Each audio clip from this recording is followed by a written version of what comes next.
C'est une découverte incroyable. Ça y est, on a réussi. Une équipe de recherche affirme qu'elle a trouvé la tombe de Jésus Le corps de Jésus a peut-être reposé ici.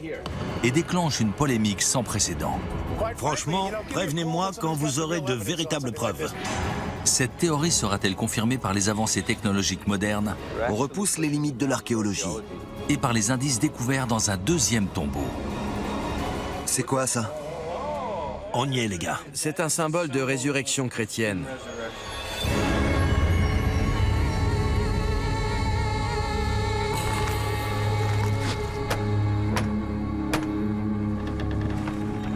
C'est l'une des images les plus emblématiques du christianisme. En l'an 30 de notre ère, Jésus a été crucifié à Jérusalem par les autorités romaines. Tous les évangiles s'accordent à dire que son corps a été emporté par Joseph d'Arimathie, un membre éminent du Grand Conseil de Jérusalem et disciple secret de Jésus. Mais la suite des événements n'est pas aussi limpide. D'après les croyances chrétiennes, Jésus a été déposé dans une sépulture proche du lieu de la crucifixion, et 3 jours plus tard, il est revenu d'entre les morts, laissant derrière lui un tombeau vide. La tradition veut que l'église du Saint-Sépulcre ait été bâtie sur ce site. Mais les fouilles archéologiques n'ont apporté aucune preuve de la présence de ce tombeau. Il existe une autre version des faits basée sur l'évangile de Matthieu. Jésus aurait finalement été enterré dans le caveau encore inutilisé que Joseph d'Arimathie avait fait creuser pour lui-même et ses proches. Là encore, aucune preuve archéologique n'a pu confirmer cette hypothèse. Mais en 1980, des ouvriers ont fait une découverte décisive. À 3 km de l'église du Saint-Sépulcre, dans une banlieue de Jérusalem appelée Talpiot, ils ont mis au jour une tombe vieille de 2000 ans. Elle était ornée d'étranges symboles qui ont intrigué les archéologues. Malheureusement, ils ont seulement eu le temps d'extraire 10 ossuaires, des petits cercueils contenant des ossements humains, avant que le tombeau soit recouvert de ciment pour construire un immeuble par-dessus. Il a fallu attendre 2007 pour que le cinéaste Simcha Jacobovici ouvre la tombe une seconde fois. C'est incroyable. On a réussi. Après avoir effectué une nouvelle analyse du contenu de la sépulture, Simcha fait une annonce stupéfiante. Il est convaincu d'avoir trouvé le tombeau familial de Jésus. Cette théorie audacieuse repose sur le fait que 6 des ossuaires trouvés à l'intérieur portent des noms associés à Jésus et sa famille. Le premier de ces noms est Maria Ménée, une version grecque du prénom Marie. Selon certains spécialistes, cette orthographe unique n'est associée qu'à Marie-Madeleine, qui fait partie des plus célèbres compagnons de Jésus. Nous avons également une Maria, c'est-à-dire Marie, le nom de la mère de Jésus. Ainsi qu'un José, le surnom de l'un des frères de Jésus. Mais l'inscription la plus surprenante est sans aucun doute celle-ci. Jésus, fils de Joseph. Pour certains chercheurs, cette découverte potentiellement révolutionnaire est tout à fait concevable.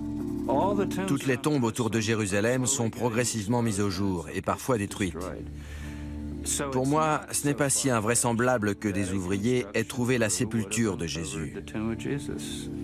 Je pense qu'il faut vraiment envisager la possibilité que ce soit effectivement le tombeau familial de Jésus. Mais lorsque la nouvelle se répand, tout le monde n'est pas de cet avis. Cette nouvelle fait la une des journaux dans le monde entier. On ne parle pratiquement que de ça à Jérusalem. C'est ce qui se fait de pire en matière d'archéologie biblique. Je ne vois aucune preuve dans tout ça. Je vais rester fidèle à mes croyances basées sur les Saintes Écritures. Elles sont beaucoup plus cohérentes que ce documentaire grotesque. Tandis que la polémique fait rage, Simcha oriente ses recherches vers un autre site archéologique où il espère trouver de nouvelles preuves qui confirmeraient son hypothèse. Il s'agit d'une deuxième tombe, située à moins de 50 mètres de celle qui aurait appartenu à la famille de Jésus. On a localisé la deuxième tombe. C'est notre prochain objectif. C'est parfait. Ce tombeau a été découvert en 1981. Une fois de plus, ce sont des ouvriers qui l'ont trouvé par hasard sur leur chantier de construction. Plusieurs archéologues ont pénétré dans la sépulture par un trou dans le plafond. Ils ont pris des notes et ont dessiné un plan approximatif du tombeau. Mais des organisations religieuses orthodoxes, désireuses de préserver la tranquillité des morts, ont obligé les archéologues à quitter les lieux. Ils ont à peine eu le temps de prendre quelques photos en noir et blanc que l'on a retrouvées récemment. Les autorités ont scellé la tombe en ne laissant qu'un étroit conduit vertical censé permettre aux esprits de circuler. Ce passage a été obstrué par du ciment en 2009, achevant ainsi de condamner la sépulture. Mais le conduit lui-même est toujours présent et marque la position exacte du tombeau sous ce complexe résidentiel. Simcha et son équipe pensent que ce deuxième tombeau appartenait à des fidèles de Jésus, peut-être même à Joseph d'Arimathie lui-même. Ces deux tombes ont été creusées sur une colline à l'écart des autres sépultures de cette zone. Au 1er siècle de notre ère, ce domaine appartenait visiblement à un homme riche qui possédait un pressoir à vin et des bains rituels. Et d'autres indices suggèrent que cette colline de Talpiot revêtait une importance particulière par rapport aux autorités politiques et religieuses.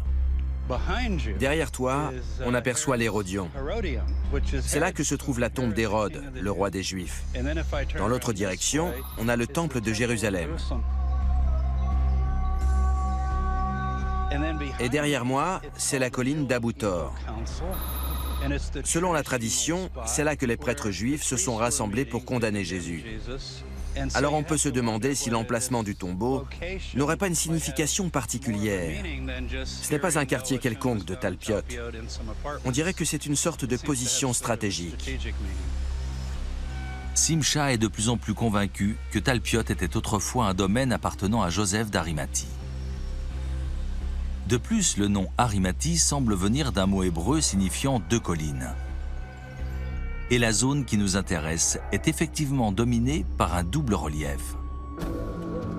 Si Simcha parvient à prouver que cette deuxième tombe appartenait à Joseph d'Arimathie, il aura ainsi un argument de poids pour défendre son hypothèse concernant le tombeau de la famille de Jésus situé tout près d'ici. Le premier défi consiste à trouver un moyen de pénétrer dans la sépulture. On peut entrer par là. Je vois. Mais avant qu'ils puissent commencer les recherches, la situation dégénère. Vous profanez des tombes. Vous êtes un criminel. Vous êtes un criminel. Les Haredim sont des juifs ultra-orthodoxes qui ne veulent pas qu'on dérange les morts. Partez d'ici. Ne me touchez pas. Allez, dégagez. C'est à vous de dégager. Ne me touchez pas. Comment osez-vous me pousser? Arrêtez. Calmez-vous. Vous devriez avoir honte. Vous êtes comme les nazis. Vous faites des grands sourires et vous ne respectez rien du tout. Comment vous pouvez me dire ça? Mes parents sont des survivants de l'Holocauste et vous me dites que je suis comme les nazis? Vous vous conduisez comme ça alors que vous êtes juif? Vous devriez avoir honte. Les Haredim parviennent à interdire l'accès au tombeau, tout comme ils l'avaient fait à l'époque de sa découverte en 1981. Simcha et son ami producteur Félix Golubev ont demandé une entrevue avec un rabbin influent de Bnei Brak. C'est de lui que dépend le groupe religieux qui a interrompu leurs recherches. Simcha et Félix doivent absolument trouver un compromis. Après plusieurs heures de négociations à huis clos, les Haredim donnent leur accord pour une exploration limitée du tombeau. Simcha et Félix devront les tenir informés de leurs opérations et ils ne devront pas toucher aux ossements des morts. Maintenant que le problème est résolu, Félix ressort le plan dessiné par les archéologues qui ont exploré la tombe en 1981. Ce document est approximatif et les deux cinéastes ne savent pas exactement sous quel appartement se trouve le tombeau. Mais il est forcément situé à proximité du conduit d'origine. C'est super. Ils sont persuadés qu'une partie de la sépulture se trouve forcément sous ce couloir. Mais est-ce qu'ils ont vu juste ? Pour s'en assurer, ils vont utiliser un géoradar ou radar géologique. Cet appareil envoie des ondes électromagnétiques dans le sol pour détecter des matériaux inhabituels ou en l'occurrence des cavités. Simcha et son équipe examinent tout le couloir afin de trouver des espaces vides anormaux. D'après les calculs de Félix, c'est au bout du couloir qu'ils ont les meilleures chances de trouver ce qu'ils cherchent. C'est le coin magique. Vous voyez quelque chose? Il y a un espace ici, regardez. C'est le bord de la cavité. Pour faire simple, est-ce que Félix a raison? On peut faire passer une sonde à cet endroit? Oui, il a raison. La cavité mesure environ 60 cm de long à partir du coin et 40 cm de large. Félix pense que le seul accès possible à la chambre mortuaire est une zone à peine plus grande qu'une feuille de papier. Ils ont localisé la tombe, mais maintenant, ils doivent trouver comment y pénétrer.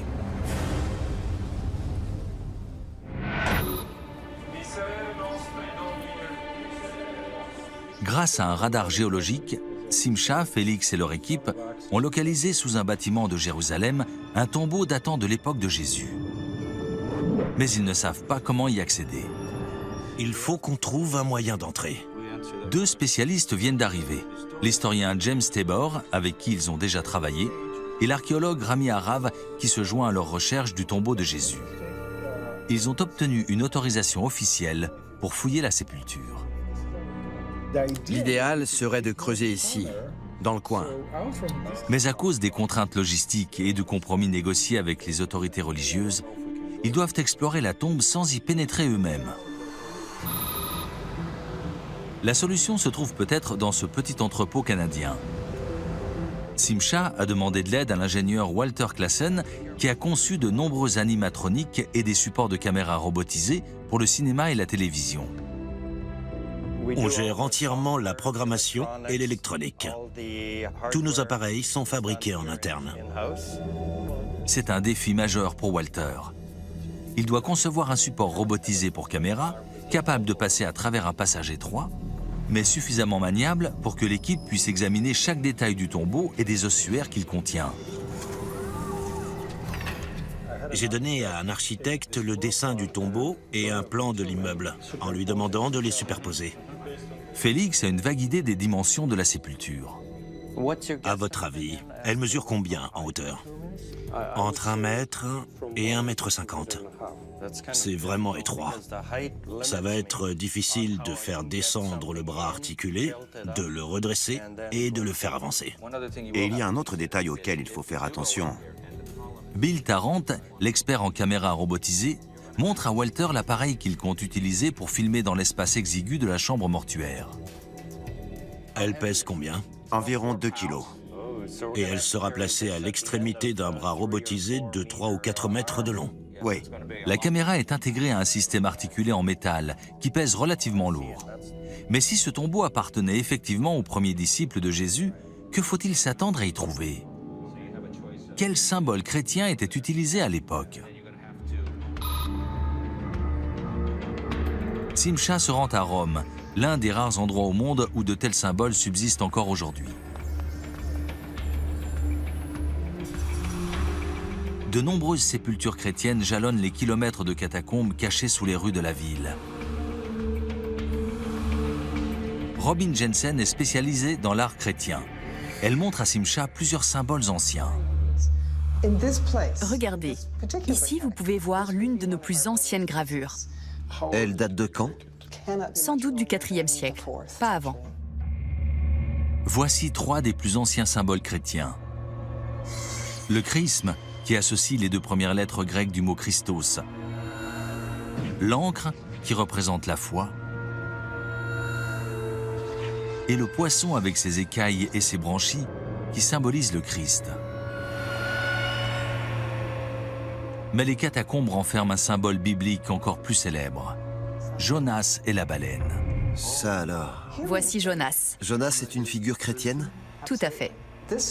Son histoire occupe une place très importante dans l'art funéraire chrétien. On la retrouve souvent. C'est vrai? Pourquoi? Parce qu'elle parle de mort et de résurrection. En quelque sorte, Jonas meurt quand il est avalé par la baleine et il ressuscite quand il ressort. Quand elle le recrache?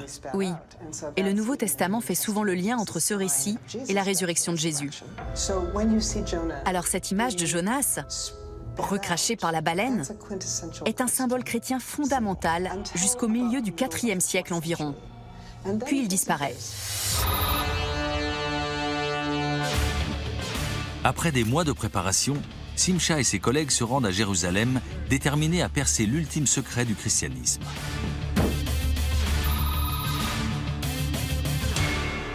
C'est historique. On a l'accord de la police, de l'autorité israélienne des antiquités, des responsables religieux, de l'association des locataires.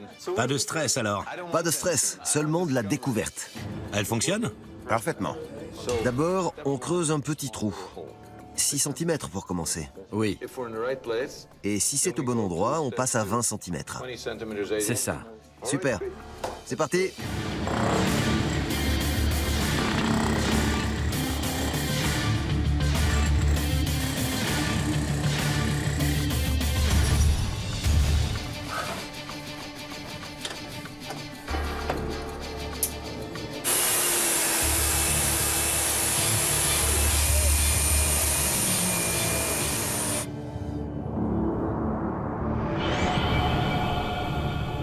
« 1,65 m. D'après leurs calculs, ils auraient déjà dû atteindre la tombe. On est trop loin. Oui, Ils creusent peut-être au mauvais endroit. Je pense qu'on aurait dû commencer par forer en biais, Oui. histoire d'avoir de meilleures chances d'atteindre la tombe, quitte à improviser après. On pourrait continuer sur le trou actuel Non, il vaut mieux recommencer. et forer en biais après. Il faut qu'on atteigne la tombe. C'est ça, l'objectif. Faisons un deuxième trou. Allons-y. Ils prennent donc la décision de forer en biais.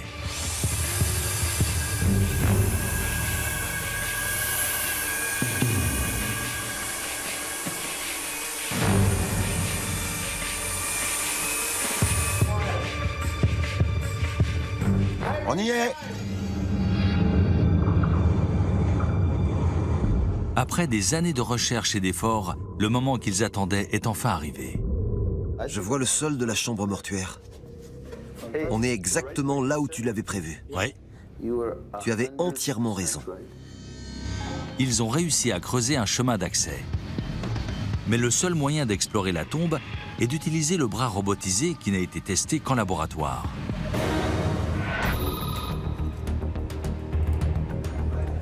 Walter Classen rejoint l'équipe de recherche archéologique à Talpiot, dans la banlieue de Jérusalem. Le bras robotisé qu'il a fabriqué va enfin remplir sa fonction. Il a été fait sur mesure pour explorer une tombe ancestrale qui se trouve juste sous leurs pieds. Le cinéaste Simcha Jacobovici pense qu'elle appartenait peut-être à Joseph d'Arimathie, l'homme qui a enterré Jésus.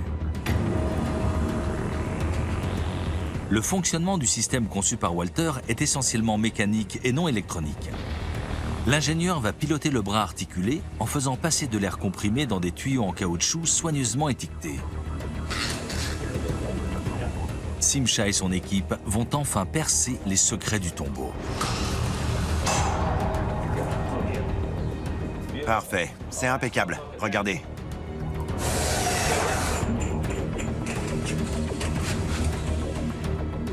Ils ont creusé un deuxième accès. Ils vont y faire passer une autre caméra, plus petite, qui sera dirigée vers le bras robotisé afin d'aider Walter et Bill à le manœuvrer à distance. Vous êtes prêts? Ouais, C'est parti. c'est le moment de vérité. Le bras articulé est prêt. Fin et léger, il peut se déployer jusqu'à atteindre 3 mètres de long. Mais les premiers problèmes font déjà leur apparition. Les gars, je fais de mon mieux. Comme prévu, la tombe mesure environ 1 mètre de haut. Mais à cause du forage, des gravats se sont accumulés sous le trou et Walter n'a plus assez de place pour faire entrer le bras dans la sépulture. On a combien du coup? Je vais mesurer à nouveau. Un peu moins d'1 mètre. On aura assez de place pour redresser le bras? Oui, je pense que je vais déjà l'incliner un peu et le faire descendre comme ça. Puis le redresser au fur et à mesure. D'accord.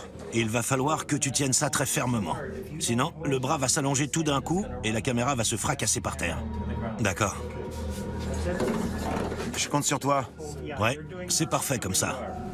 C'est vraiment lourd ce truc. Je sais, c'est pour ça qu'il faut le tenir. D'accord. Tu t'occupes du reste? Tout le monde met la main à la pâte pour faire descendre le bras articulé dans le passage étroit. Tiens-le bien et continue à descendre. J'ai l'impression d'être un pilote dans son cockpit. On a un visuel. L'opérateur caméra Bill Tarrant prend ses marques et fait la mise au point.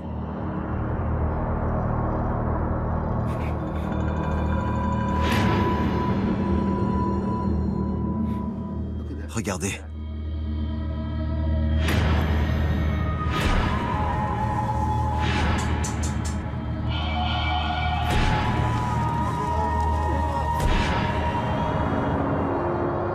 Ils aperçoivent plusieurs niches taillées dans les murs de calcaire. Certaines contiennent des ossuaires. Ce sont des coffrets remplis d'ossements humains On y est presque. On y est presque. qui ont été déposés ici il y a 2000 ans. Ça alors.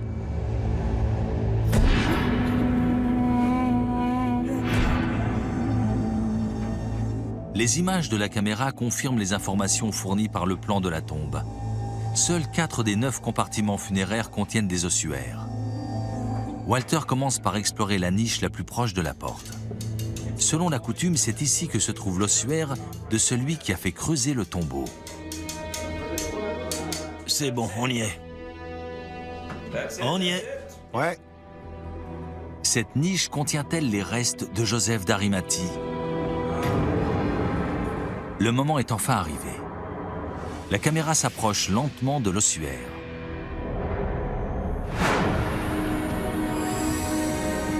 Walter fait passer un endoscope dans un tuyau le long du bras articulé. Cet instrument optique flexible permettra d'examiner l'ossuaire de plus près que la caméra de Bill.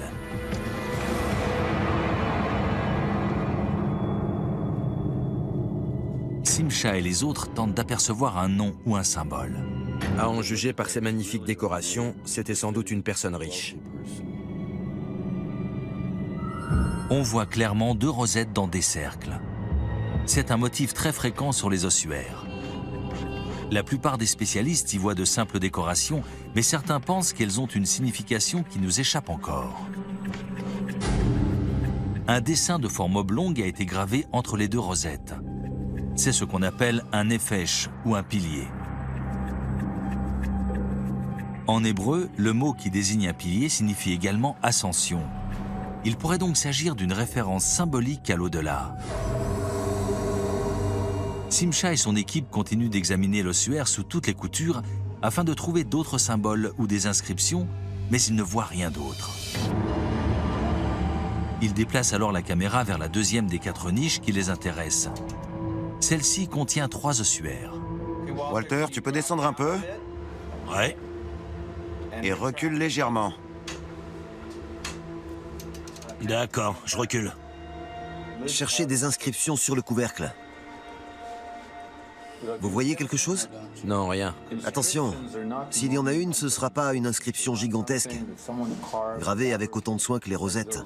Ce sera plutôt un nom griffonné. Oui, si les propriétaires du tombeau ont déplacé un ossuaire pour en déposer un autre, ils ont sans doute griffonné les noms dessus pour savoir qui est qui. Alors, on doit être très méthodique. Il ne faut pas qu'on rate un indice parce qu'on s'attend à voir de grandes inscriptions et non de petits graffitis. Tu peux descendre? Oui, je peux. Ça, c'est très joli. Et en repositionnant la caméra, Attends. ils voient enfin une inscription.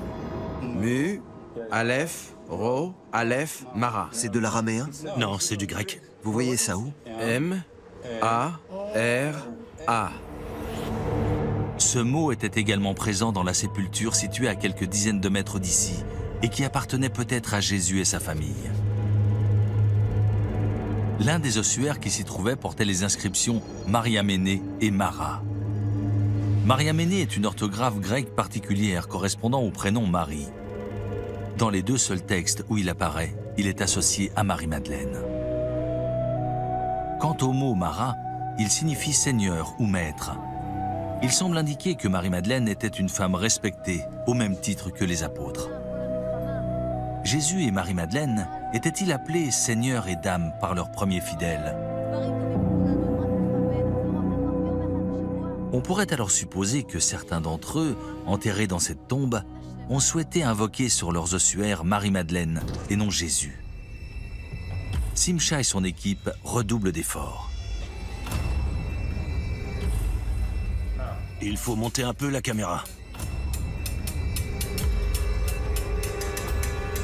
Mais c'est alors qu'un câble lâche.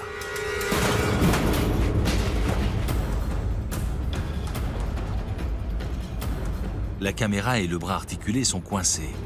Walter et Bill n'ont aucun moyen de les récupérer. Le câble est cassé et le bras est incliné. C'est ce qui pouvait arriver de pire. Le câble qui a lâché contrôlait la verticale? Oui, il faisait monter et descendre le bras. Pour l'ingénieur Walter Classen, c'est un vrai cauchemar. Laissez-moi réfléchir, s'il vous plaît. J'ai besoin de silence.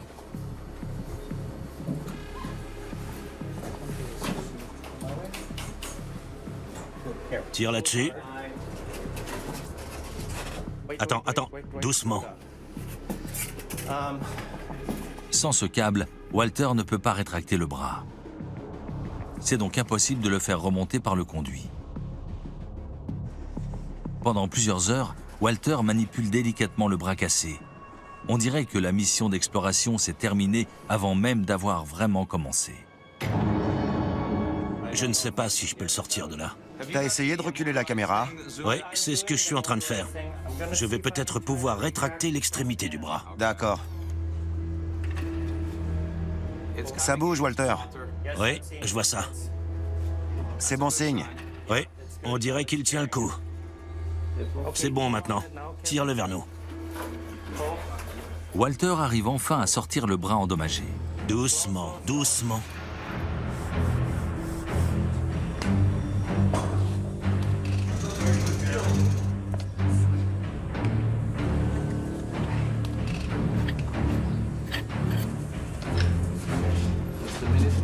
Après 2 heures de réparation, l'appareil de Walter peut à nouveau descendre dans le tombeau. Simcha et ses collègues examinent maintenant la 3e niche, qui contient un seul ossuaire. Il ne comporte aucun symbole, mais il est entouré d'ossements humains.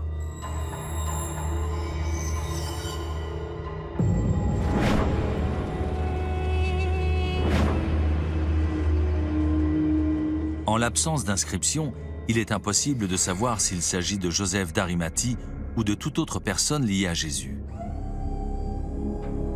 Pour l'instant, les choses se présentent plutôt mal. Il ne leur reste plus qu'une seule niche à explorer et elle ne contient que 2 ossuaires.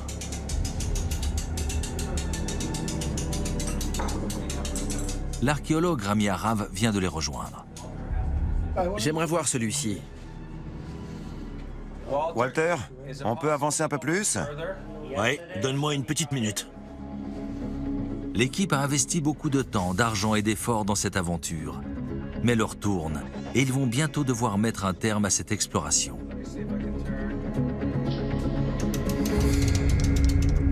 On en est où, Walter? Je suis un peu coincé, mais on y arrive. C'est quoi ça? On dirait que c'est le bord du 2e ossuaire. Ouais, je confirme. On est toujours dans la 4e niche, n'est-ce pas? Ouais, et on voit le 2e ossuaire. Donc ce qu'on voit, c'est cette partie. Ouais.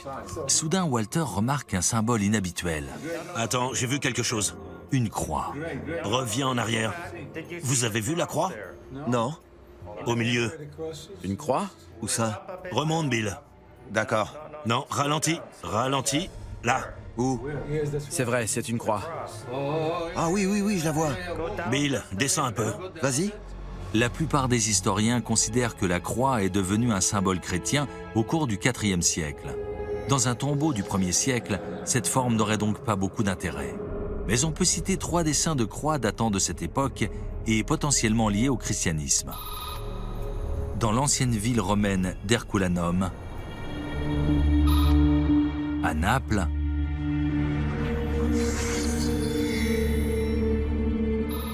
et en Galilée sur un site de fouilles confié à Rami Arav lui-même. Si la croix était déjà un symbole chrétien au 1er siècle, alors Simcha et ses collègues viennent d'en découvrir l'exemple le plus ancien connu à ce jour. Ça ne peut pas être purement décoratif. C'est forcément un symbole. Les coffrets eux-mêmes sont symboliques.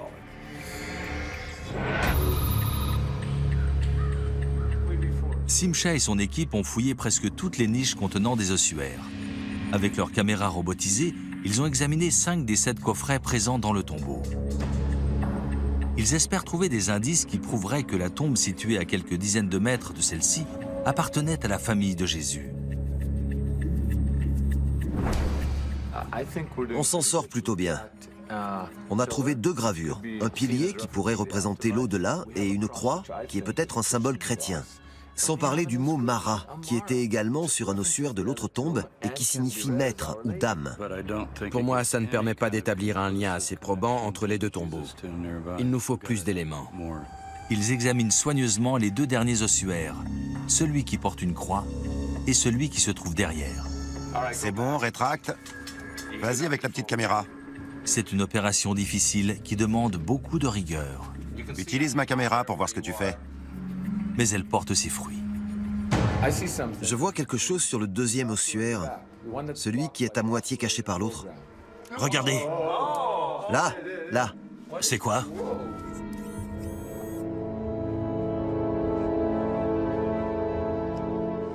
Ça alors? On est dans quel sens? Là, c'est le bas? Non, c'est le haut. En bas, on a un petit cercle. Ah oui, je vois.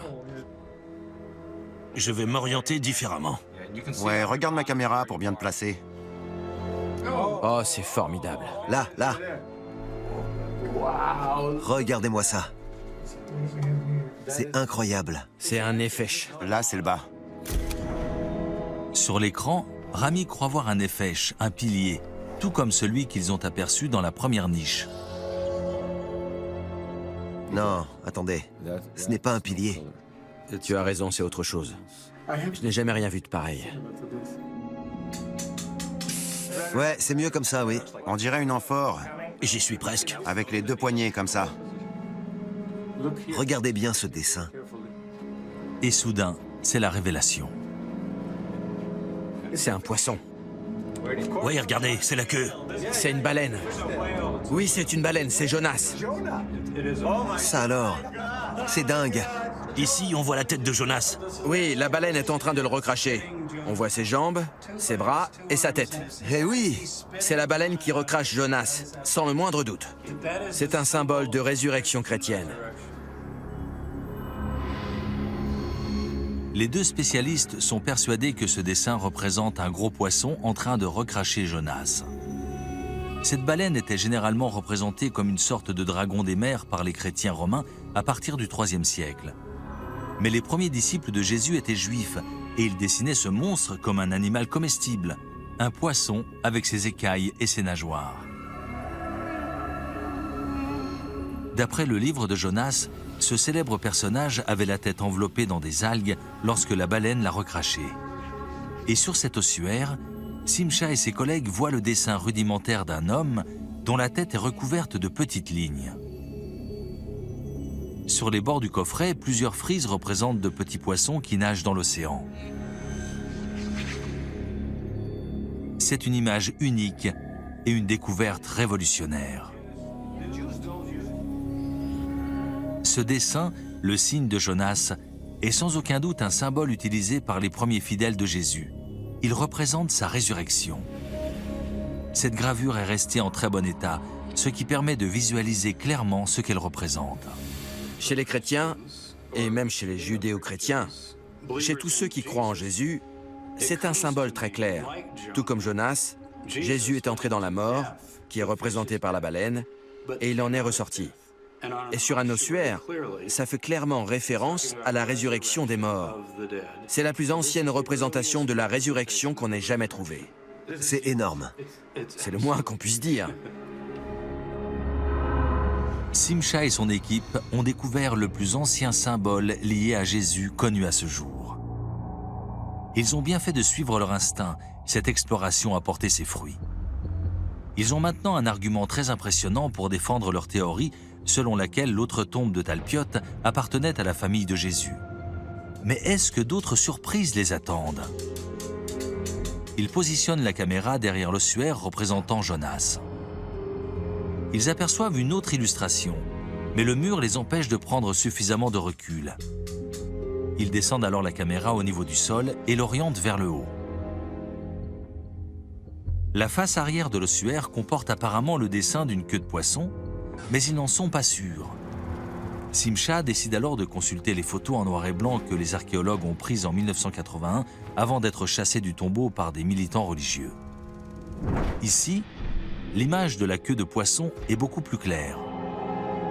On dirait que l'animal plonge dans le coffret. Et en regardant les photos, Simcha découvre autre chose. L'ossuaire représentant Jonas n'est pas à la même place qu'à l'époque. C'est pendant la première exploration de la tombe qu'il a été posé dans la niche actuelle.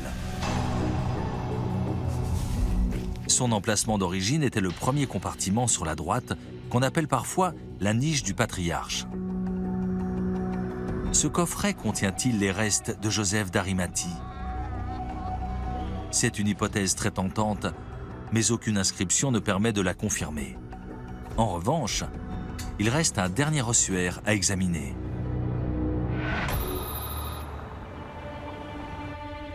Grâce à leur caméra robotisée, Simcha et son équipe explorent un tombeau condamné datant de l'époque de Jésus.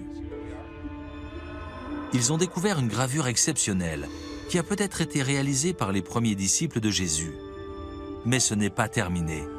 Il leur reste encore un ossuaire à analyser. Oriente le bras vers la droite. D'accord. On est dans la 3e niche sur la droite. Juste ici.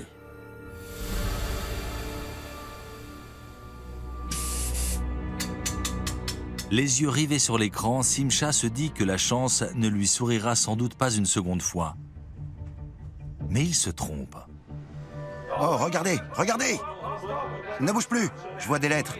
C'est une inscription? Ouais, On y est, les gars. Ça, c'est clairement un oméga. Et là, c'est psi, delta, eta. L'inscription est en grec, la langue dominante chez la population riche de Jérusalem au 1er siècle de notre ère. Mais que signifie-t-elle? Iao est une des appellations de Dieu en grec. Dans la culture judéo-chrétienne, cela correspond à Yahvé. Upso, ça doit être un verbe. Dieu fait quelque chose. Mais je n'arrive pas à lire ces deux lettres. Simcha contacte le professeur James Charlesworth pour les aider à déchiffrer l'inscription en grec. Vous étiez censé venir hier, mais vous étiez malade. Mais c'est bien que vous arriviez seulement maintenant. On n'avait pas besoin de lire du grec hier, alors qu'aujourd'hui... Vous n'allez pas en croire vos yeux. Vous m'intriguez. Suivez-moi. Qu'est-ce que vous avez trouvé? Au centre, entre les deux rosettes, on distingue une inscription en grec.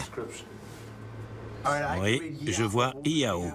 C'est un nom qu'on trouve dans les fameux papyrus magiques et qui fait référence à Yahvé, c'est-à-dire Dieu. Ici, il est écrit en lettres capitales, Iao. Et au-dessus, je pense que c'est Dios. Donc, Dieu ou Zeus est maintenant Yahvé. Super. Ensuite, on a Upso. En grec, Upsothéo signifie soulever ou élever. Quoi? Oui, c'est ça. On a Upsilon, Psi et Oméga écrits en lettres capitales. Upso, dans l'évangile de Jean, désigne la résurrection de Jésus. Ça signifie « il s'est élevé ». Oui. Jésus a dit « si je suis élevé de la terre, j'attirerai tous les hommes à moi ». J'ai du mal à déchiffrer la dernière ligne. Alpha, Pi... C'est peut-être un aleph? Oui, c'est possible. Apo, Upso, Apotanou, j'imagine. Revenir d'entre les morts. Les deux premières lignes sont claires. Le premier mot est Dios, qui signifie Seigneur ou Dieu. Le deuxième est Yahvé, l'appellation de Dieu dans la Bible hébraïque. On a ensuite le mot grec upso, qui peut signifier s'élève, s'élèvera ou élève-nous. La dernière ligne est plus difficile à déchiffrer. Elle peut faire référence à la mort, comme le suggère le professeur Charlesworth. Mais ces trois lettres sont peut-être A, G et B. Ce quatrième mot serait alors Agba, l'équivalent de Upso en hébreu. Dans ce cas, le texte dit deux fois la même chose, mais dans deux langues différentes, grec, hébreu. Et il signifie alors Dieu, Yahvé. élève-nous, élève-nous. Ces deux interprétations correspondent à un appel à la résurrection. Mais il existe une troisième signification possible. L'un de ces mots ne devrait pas se trouver là, Yahvé. Au 1er siècle, la plupart des Juifs n'auraient jamais écrit le nom sacré de Dieu sur un ossuaire. Cela aurait été une hérésie. Mais certains des disciples de Jésus, persuadés qu'il était l'incarnation de Dieu, le désignaient également par cette appellation sacrée. Ces quelques lignes prennent alors un autre sens. Seigneur, Jésus, lève-toi, lève-toi. Maintenant qu'elle est traduite, l'inscription semble clairement indiquer que les personnes enterrées ici croyaient à la résurrection. Soit il s'agit d'une prière pour que Dieu accorde la résurrection aux occupants du tombeau, soit les auteurs de ces quelques lignes encourageaient Jésus lui-même à ressusciter. Pour James Tabor, cette découverte est très convaincante. L'historien est maintenant certain que l'autre tombe, située à quelques dizaines de mètres de là, est bien la dernière demeure de Jésus et sa famille. Ces éléments permettent de mieux contextualiser l'autre tombeau. Jusqu'à hier, si vous m'aviez demandé, pour vous, quelle est la probabilité pour que la tombe de Talpiot soit celle de Jésus, j'aurais répondu 75%. Mais après cette découverte, je dirais 95%, voire davantage. Une telle révélation pourrait avoir des répercussions considérables. La présence des ossements de Jésus dans la tombe de Talpiot contredirait-elle la croyance chrétienne la plus fondamentale, c'est-à-dire la résurrection de Jésus? Le professeur Charles Worth pense que non. Simcha et son équipe ont découvert une image d'une importance capitale. Cette baleine a la bouche fermée. Elle n'est pas en train d'avaler le personnage. Au contraire, il est en train de sortir. Cette gravure qu'on vient de découvrir tout près de l'endroit où Jésus a été crucifié est clairement un symbole de sa résurrection. Elle a sûrement été réalisée moins d'un siècle après la mort de Jésus. Je pense qu'on peut admettre que cette tombe est celle de Jésus, sans pour autant remettre en question les croyances concernant sa résurrection. Les premiers chrétiens n'avaient pas la même vision de la résurrection que beaucoup de personnes aujourd'hui. Ils ne se représentaient pas un cadavre qui reprend vie. Ce qui comptait pour eux, c'était que Jésus soit monté aux cieux. Et nous avons trouvé la preuve de cette croyance dans une tombe à moins de 50 mètres de celle où Jésus aurait été enterré. C'est une preuve archéologique concrète. Les auteurs de ces textes et de ces dessins célébraient la résurrection de Jésus en lui disant « Lève-toi, élève-toi ». Pour eux, Jésus pouvait monter aux cieux en laissant son corps, ses ossements derrière lui, comme un vieil habit que l'on jette avant d'en revêtir un nouveau. La mission d'exploration arrive à son terme. Simcha et ses collègues ont-ils trouvé Joseph d'Arimathie? Impossible d'en avoir la certitude.